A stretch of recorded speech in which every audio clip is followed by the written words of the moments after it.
बिस्मिल्लाहिर्रहमानिर्रहीम अस्सलामुअलैकुम। आज का हमारा टॉपिक है फार्माकोकाइनेटिक्स। फार्माकोकाइनेटिक्स के अंदर हम स्टडी करेंगे इसका general introduction, definition, absorption of drugs, distribution of drugs, metabolism of drugs and excretion of drugs.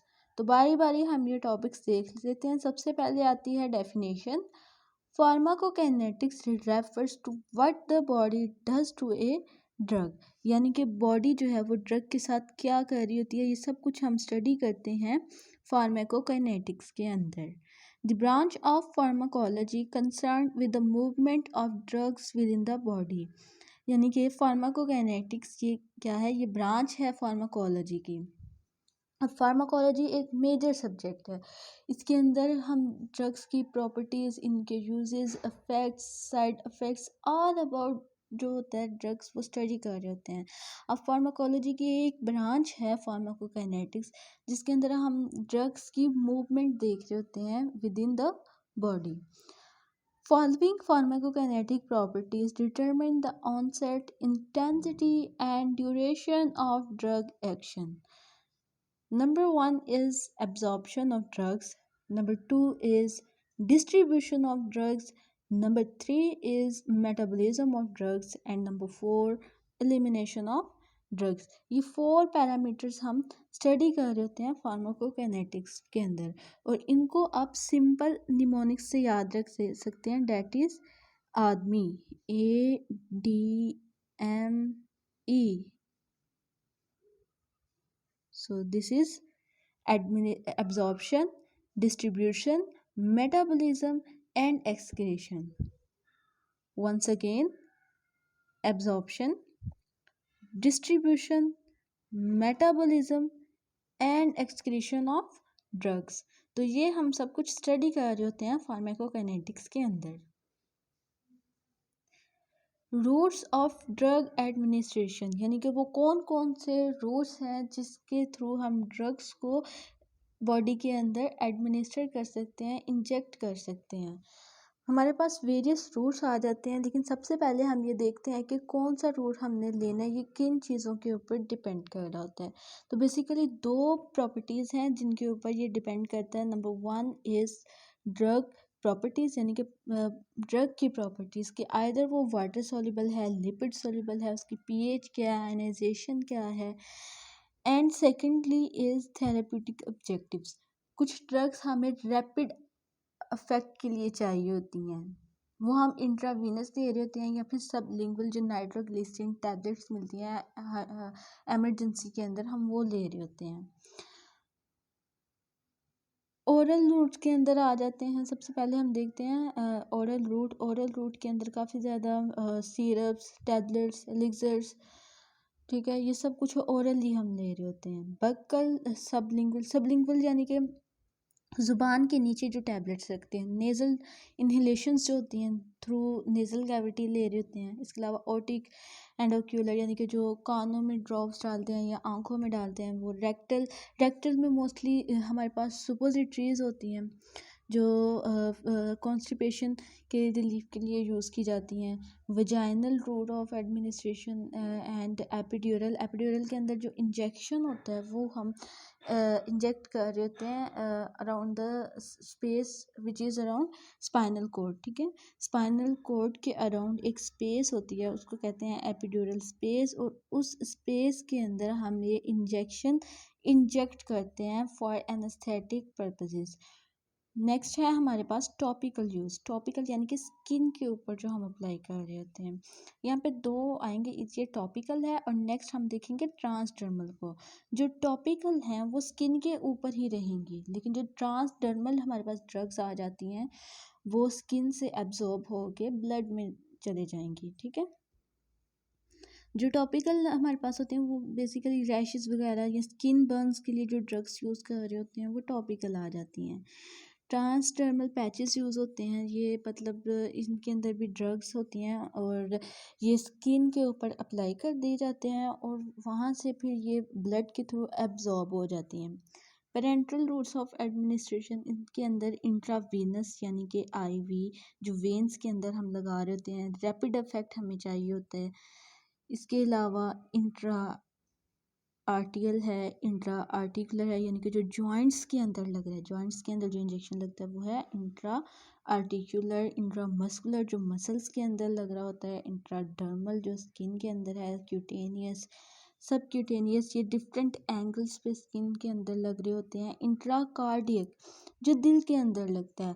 This is very rare to listen that intra cardial injection, yes this is exist, क्योंकि emergency situations के अंदर हमें cardiac यानी कि दिल के अंदर भी इंजेक्शन लगाना पड़ता है, सो इंट्राकार्डियक आता है। So that were the routes of drug administration. Now after taking a drug, सबसे पहले हम देखते हैं कि इसकी एब्जॉर्प्शन कैसे हो रही होती है। Absorption of drugs, absorption is the transfer of drug from the site of administration to the blood stream. Absorption के अंदर जो ड्रग है वो साइट ऑफ एडमिनिस्ट्रेशन जो हम पीछे देख के आए हैं वहाँ से ब्लड के अंदर जाने का तक का जो रास्ता है वो हमारे पास क्या कहलाता है, एब्जॉर्प्शन ऑफ ड्रग्स। इसके अंदर हम देखते हैं कौन कौन से मैकेनिज्म इन्वॉल्व हैं। Passive diffusion, facilitated diffusion, active transport, endocytosis and exocytosis. So these are the processes, these are the mechanisms through which drug is absorbed in blood. Bioavailability is a generalized term used in pharmacology. अब bio availability का मतलब क्या है, इसकी definition हम पढ़ेंगे तो पता चलेगा कि bioavailability is the rate and extent to which an administered drug reaches the systemic circulation. मतलब कि जितनी ड्रग हम ले रहे होते हैं ज़रूरी नहीं होता कि वो सारी की सारी ब्लड में चली जाए, तो जितनी ड्रग ब्लड के अंदर जाएगी उसको कहते हैं bioavailability of that drug. For example, if 100 mg of a drug is administered orally अगर आप 100 mg ड्रग ले रहे हो and 70 mg is absorbed unchanged, the bioavailability is 0.7 और 70%। ठीक हो गया। अब जो ड्रग ओरली ले रहे होते हैं इसके अंदर तो बायो अवेलेबिलिटी बहुत मैटर कर रही होती है, लेकिन जो ड्रग्स इंट्रावीनस ले रहे होते हैं, ठीक है, यानी कि जो वेन्स में लगा रहे होते हैं इंजेक्शन, वो तो मतलब डायरेक्ट ब्लड में जा रही हैं, तो उनकी बायो अवेलेबिलिटी क्या हो गई, 100% बायो अवेलेबिलिटी होती है उनकी। Drug distribution, drug distribution is a process by which a drug reversibly leaves the bloodstream and enters the extracellular fluid and tissues। ये एक ऐसा प्रोसेस है जिसके अंदर जो ड्रग है वो ब्लड से निकल के टिश्यूज़ को और एक्स्ट्रा सेलुलर फ्लूइड्स के अंदर जाके शामिल हो जाती है। Drug distribution depends on following factors. Number 1 is blood flow, capillary permeability, binding of drugs to plasma proteins and tissues, lipophilicity, and volume of distribution. Metabolism, the third property, the third parameter. Most drugs must pass through the liver, which is the primary site of drug metabolism. जब blood जो है blood जब blood से drug निकलेगी तो ये primary metabolism के लिए लिवर, और भी ऑर्गन्स हैं लेकिन जो primary site of drug metabolism है वो लिवर है। लिवर के अंदर जाके जो ड्रग है वो आइदर एक्टिव कंपाउंड्स के अंदर कन्वर्ट होती है या इनएक्टिव के अंदर कन्वर्ट हो रही होती है। जो लिवर के अंदर इंजाइम्स होते हैं वो मोस्टली साइटोक्रोम P450 इंजाइम्स होते हैं। रिएक्शंस ऑफ मेटाबॉलिज्म यानी कि ड्रग्स की ऑक्सीडेशन हो रही होती है, रिडक्शन हो रही होती है, हाइड्रोलाइसिस, एंड इसके अलावा जितने भी बहुत ज़्यादा एसिटाइलेशन होती है, इसके अलावा और भी काफ़ी ज़्यादा रिएक्शंस होते हैं जो कि लीवर के अंदर होते हैं। और लीवर के अंदर जो ड्रग है वो या तो एक्टिव फॉर्म में कन्वर्ट हो रही होती है या फिर इनएक्टिव फॉर्म में। नेक्स्ट है excretion. This is a drug. Drug excretion is a process in which drug is removed from the body either as a metabolite or unchanged drug. Excretion के अंदर जो ड्रग है वो बॉडी से remove हो रही होती है। अब जो ड्रग है वो एज इट इज़ भी रिमूव हो सकती है या फिर अपने मेटाबोलाइट के फॉर्म में भी रिलीज हो सकती है। Routes of excretion of drugs. Primary organ of drug excretion is kidneys के अंदर एक्सक्रीशन, मतलब किडनीज जो है वो ड्रग की एक्सक्रीशन करवा रही होती हैं थ्रू यूरिन। इसके अलावा स्वेट, लंग्स, यानी कि जब हम रिस्पायरेट करते हैं तो एक्सहेलेशन के थ्रू जो ड्रग्स हैं वो रिमूव होती हैं।